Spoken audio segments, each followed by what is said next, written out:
ગોંડલમાં દિવાળી જેવો માહોલ ઉભો થયો છે, કારણ કે 25 વર્ષનો યુવાન બહુ ખૂબ જ આનંદની વાત છે કે 25 વર્ષનો ગોંડલનો યુવાન ગોંડલના દિલમાં વસી ગયો છે. આજે ગણેશભાઈ બહાર આવતા ખરેખર અમારે ગોંડલ ના તો ખાલી ગોંડલ પણ હું તો એમ કહું છું કે આખા સૌરાષ્ટ્રમાં એક ખુશીનો માહોલ ને એક લહેર છે.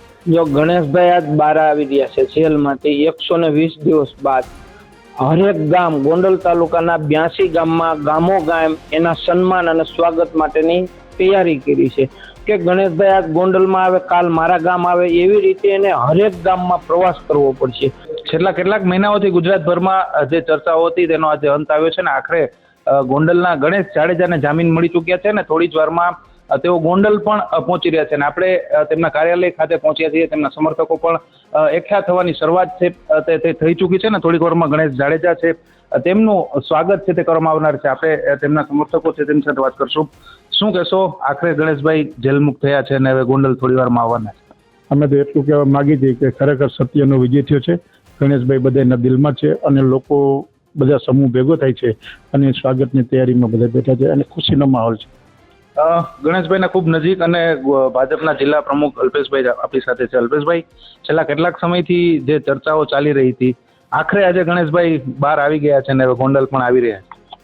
અમારા માટે આનંદનો માહોલ છે.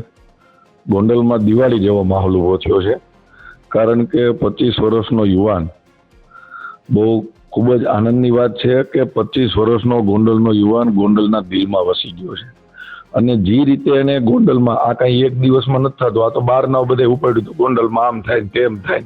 એટલે ભાઈ જેલમાં ચૂંટાઈ જાય એટલે કે એ એક દિવસ ઘરે નથી બેઠા. છેલ્લા 5-7 વર્ષથી આ ગોંડલમાં એક પણ એવી કામગીરી ન હોય જેમાં ગણેશભાઈ સામેલ ન હોય. કોરોના હોય તોય ભલે, વાવાઝોડું હોય તોય ભલે, પૂર હોનારત હોય તોય ભલે, અને કોઈ સામાજિક બીજા કંઈ પ્રશ્નો હોય તોય ભલે, ગણેશભાઈ રાત દિવસ ગોંડલ માટે મહેનત કરે છે. ગોંડલના લોકો તો એવું કહે કે રાતે 2 વાગે કામ હોય અને ગણેશભાઈને ફોન કરો તો કામ થઈ જાય. તો જે રીતે ગોંડલના કામ કરે છે અને ગોંડલની એવી અપેક્ષા છે કે ભવિષ્યમાં અમારો આવો સારો નેતા આવે અને એના માટે સારો નેતા બને છે. લોકોને આશા અપેક્ષા છે, એના માટે ગણેશભાઈ 120 દિવસ પછી આવે છે ને લોકોને વાટશે. 120 દિવસ ગણેશ જાડેજા છે તે જેલમાં રહ્યા. આપને શું લાગે છે, કારણ કે આપ તેમને બહુ નજીકથી ઓળખો છો, મનોબળ તેમનું તૂટ્યું છે કે વધુ મજબૂત થઈને તેઓ બહાર આવશે? એનું મનોબળ જરાય તૂટ્યું ન હોય, એ મજબૂત થઈને બહાર આવશે. જીવનમાં નાના મોટા આવા બનાવ હંમેશા બનતા હોય છે. એમાં જાહેર જીવનમાં જે માણસ હોય ને એને તો આવી તૈયારી રાખવી જ પડતી હોય છે, કારણ કે આક્ષેપ પ્રતિ આક્ષેપ. અને ગણેશભાઈ ઉપર વધારે થોડુંક થાય, કારણ કે કેટલાય અમારા કોંગ્રેસિયા છે એ ગાંગા થઈ ગયા છે. ગોંડલ એવું છે કે એમાં કોંગ્રેસનું અત્યારે કંઈ અસ્તિત્વ જ નથી. આખા ગુજરાતમાં ગોંડલ જ એવું છે. અમારા 44 નગરપાલિકા ભાજપની છે, 22 તાલુકા પંચાયત છે ભાજપની છે, 5 જિલ્લા પંચાયત છે તો ભાજપની છે. આવડું મોટું ગુજરાતનું મોટું માર્કેટિંગ યાર્ડ છે, બધા ડિરેક્ટરો ભાજપના છે. આ 2 કોંગ્રેસીમાં રહી ગયા હતા. એમાં આ વખતે ગોંડલની જનતાએ મતરૂપી એવા આશીર્વાદ તો આપ્યા કે કોંગ્રેસને બાઉન્ડ્રી બહાર ફેંકી દીધી. અને એ કોંગ્રેસિયાઓ જે હવાટિયા મારે છે એને હિસાબે ગણેશભાઈ ઉપર એને બધા પ્રયત્નો કર્યા, કાગનો વાઘ બનાવી નાખ્યો. પણ અમને ભારત દેશના ન્યાયતંત્ર ઉપર ભરોસો હતો અને આખરે ગોંડલમાં એટલે આનંદ છે કે અમને ન્યાય મળ્યો. વાઇસ ચેરમેન બનીને બહાર આવી રહ્યા છે. બેંકના રાજનૈતિક કરિયર તેમનું શરૂઆત થઈ ચૂકી છે. આગળ હવે તેમનું રાજનૈતિક કરિયર કઈ રીતે જોઈ રહ્યા છો? ગોંડલમાં ગણેશભાઈ જે રીતે મહેનત કરે છે, જે રીતે કુટુંબવાદ, જ્ઞાતિવાદ, જાતિવાદથી કોઈ પ્રદેશ દૂર હોય ને તો એનું નામ ગોંડલ છે. અહીંયા કોઈ જ્ઞાતિવાદ નથી.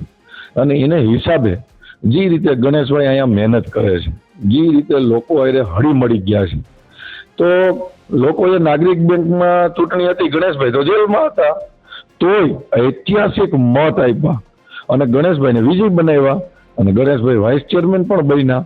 અને સામાન્ય વાત છે કે લોકશાહીની અંદર લોકોને એવો જ પ્રતિનિધિ જોતો હોય કે રાત દિવસ હર હંમેશ એને પોતાને ઉપયોગ થાય. અને આવો યુવાન અમને મળ્યો છે તો ગોંડલના લોકોને આશા અપેક્ષા છે કે આવો યુવાન ભવિષ્યમાં અમારો નેતા બને તો ખૂબ જ સારી વાત છે. કારણ કે નેતા પાસેથી તો લોકોને કે રોકડા પૈસા તો જોતા નથી. નેતા પાસેથી તો લોકોને એ જ અપેક્ષા હોય કે 24 કલાક અમારા કામ કરે. અને આવો યુવાન છે તો લોકોને, ગોંડલના લોકોને અપેક્ષા છે કે આવો અમારે ભવિષ્યમાં નેતા જોઈશે. એના હિસાબે લોકોને અપેક્ષા છે. આ હતા જિલ્લા ભાજપ પ્રમુખ. અન્ય પણ તેમના સમર્થકો છે, યાર્ડના વેપારીઓ પણ છે, તેમની સાથે વાત કરશું. શું કહેશો ગણેશભાઈ, આખરે બહાર આવી રહ્યા છે. જ્યારે ચર્ચાઓ ચાલતી હતી કે અહીંયા ગુંડાગીરી ચાલે છે ત્યારે પણ તમે આપનો મત વ્યક્ત કર્યો હતો. શું માનવું છે આપનું? ગણેશભાઈ આજે બહાર આવી રહ્યા છે. આજે ગણેશભાઈ બહાર આવતા ખરેખર અમારે ગોંડલ, ના તો ખાલી ગોંડલ પણ હું તો એમ કહું છું કે આખા સૌરાષ્ટ્રમાં એક ખુશીનો માહોલની એક લહેર છે. અને ખાસ કરીને અમારા ગોંડલની વાત કરું તો અવારનવાર આપણે વાતો કરતા જોઈએ કે ભૂતકાળમાં અમારે ગોંડલમાં માર્કેટયાર્ડની ખાસ કરીને વાત કરું તો માર્કેટયાર્ડમાં શું પરિસ્થિતિ હતી, કેવી દાદાગીરી, લુખાગીરી ચાલતી હતી અમુક તત્વો દ્વારા. અમારા પૂર્વ ધારાસભ્ય જયરાજભાઈ જાડેજા જ્યારથી ગોંડલનું સુકાન સંભાળ્યું ત્યારથી ગોંડલમાં જે શાંતિનો માહોલ છે અને વેપારીઓમાં, ખેડૂતોમાં, મજૂરોમાં અને તમામ જ્ઞાતિ સાથે જે એને એક સરસ ન્યાય અને છેલ્લા 25-30 વર્ષથી જે ન્યાયિક વાતાવરણ ઊભું કર્યું છે. અને અહીંયા માર્કેટ યાર્ડમાં પણ દરેક વેપારીઓને આપ અમારા માર્કેટ યાર્ડની પ્રગતિ પણ જોઈ શકો છો કે ભૂતકાળથી અત્યાર સુધી અમારું માર્કેટ અત્યારે ભારત દેશના નંબર 1-2માં અમે હરીફાઈમાં અત્યારે છીએ. એ જે ફેસિલિટીના હિસાબે અમારા ખેડૂતોને, મજૂરોને જે ફેસિલિટીઝ અહીંયા મળે છે. તો આ માત્ર ને માત્ર કોઈ શ્રેય જાતો હોય તો જયરાજભાઈ જાડેજાને જાય છે. અને અત્યારે અમે તો યુવા વર્ગ ખરેખર ગણેશભાઈ અમારે ગોંડલની યુવા દિલોની ધડકન હવે બની ગયા છે. તો ગણેશભાઈ વિશે તો અમે એવું કે કદાચ જયરાજભાઈ કરતાં પણ 2 ડગલા આગળ ગણેશભાઈ અમારું સુકાન સંભાળશે.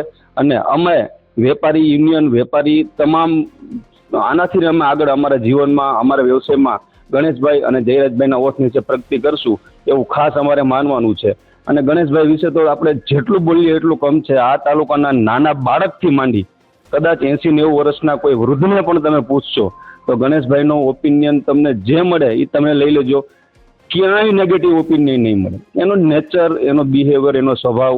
કોરોના કાળમાં અમે પણ ભેગા જતા હતા. જ્યારે આપણે ઘરના અમે મુલાકાત લેવા ક્યાંય જતા કોઈ કોરોના પેશન્ટની એના ઘરે દવા, એની ઓક્સિજનની કીટ આપવા માટે, તો ઘરના સભ્યો પણ જ્યારે દૂર રહેતા હતા એવા દર્દીથી, ત્યારે ગણેશભાઈ પોતે જાતે એના ખાટલે બેસી અને બાજુમાં બેસી એને આશ્વાસન દેતા હતા. અને એને ગેસ, ઓક્સિજનની કીટ છે, જરૂરી દવાઓ અમે વિલા મૂલ્યે એને ત્યાં પૂરી પાડતા હતા. એ તો મીડિયામાં બધું છે જ કઈ રીતે અહીંયા ગોંડલની અમારી સિસ્ટમ ચાલતી હતી. વિધાનસભા ચૂંટણીને હજી 3 વર્ષની વાર છે, પરંતુ અત્યારથી ચર્ચા ચાલુ થઈ ગઈ છે કે હવેના ભાજપના કોઈ જો ધારાસભ્ય પદના ચહેરા હોય તો એ ગણેશભાઈ છે. શું લાગે છે આપને? જો આ કોઈ એક દીવા જેવી વાત છે, આ કઈ પડદા જેવી વાત નથી. કે અમારો નેતા, મને કોઈ લોકશાહીમાં છે, લોકશાહીમાં દરેક માણસોને પોતાના વિસ્તાર મુજબ પોતાના વિસ્તારના નેતા ચૂંટવાની છૂટ હોય છે, લોકશાહી. તો અમારા વિસ્તારમાં અમારું પ્રતિનિધિત્વ આવતા વર્ષો સુધી ગણેશભાઈ કરે એ અમારી માંગ છે અને અમારી ઈચ્છા છે, અમારી અંતરની ઈચ્છા છે કે અમારો નેતા ગણેશભાઈ જ હોવો જોઈએ. એ તો કોઈ ગુનો નથી સાહેબ. અને 100% ગણેશભાઈ જ રહે છે. અન્ય પણ છે. શું કહેશો આપ? ગણેશભાઈ આખરે બહાર આવી રહ્યા છે જેલની. હવે આવનારા સમયમાં કઈ પ્રકારની તેમની રાજનીતિક સફર રહેશે? જો ગણેશભાઈ આજ બહાર આવી રહ્યા છે જેલમાંથી 120 દિવસ બાદ, હરેક ગામ, ગોંડલ તાલુકાના 82 ગામમાં ગામોગામ એના સન્માન અને સ્વાગત માટેની તૈયારી કરી છે કે ગણેશભાઈ આજ ગોંડલમાં આવે, કાલ મારા ગામ આવે, એવી રીતે એને હરેક ગામમાં પ્રવાસ કરવો પડશે. અને ગામોગામ, આખું ગામ સ્વયંભૂ એમનું સન્માન કરવા માંગે છે.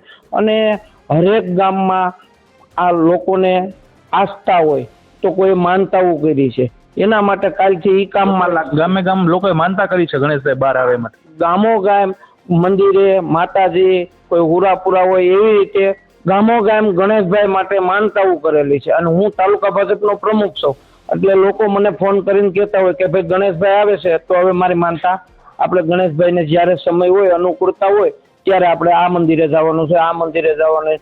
લગભગ મોસ્ટ ઓફ એકેય ગામ એવું નહીં હોય કે અહીંયા ગણેશભાઈ માટે માનતા નથી કરી. અને ગણેશભાઈની ગામોગામ રાહ જોવાય છે કે અમારે ગણેશભાઈને સન્માન કરવું છે, અમારે ગણેશભાઈનું મોઢું મીઠું કરાવવું.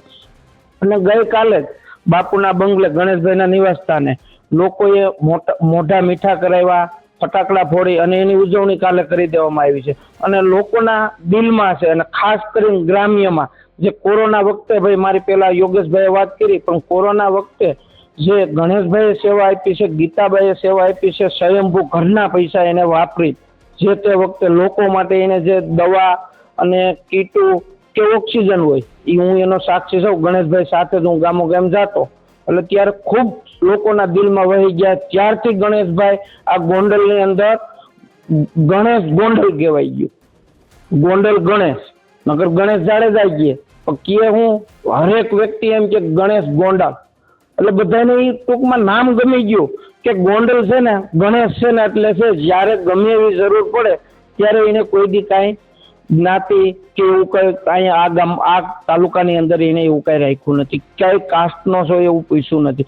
ગમે કાસ્ટ હોય ગમે જ્ઞાતિ હોય એ તાત્કાલિક એની વારે આવે અને એને જે કરવું પડે જેવી જરૂર પડે એવી તમામ પ્રકારની એને મદદ કરી છે હર વખતે. આ હતા જે ગણેશ જાડેજા છે, તેમના સમર્થકો છે, તેમના નજીકના લોકો છે. તેઓ છેલ્લા 120 દિવસથી રાહ જોઈ રહ્યા હતા કે ક્યારે તેમને જામીન મળે, ક્યારે ગણેશ જાડેજા છે તે ગોંડલ પહોંચે.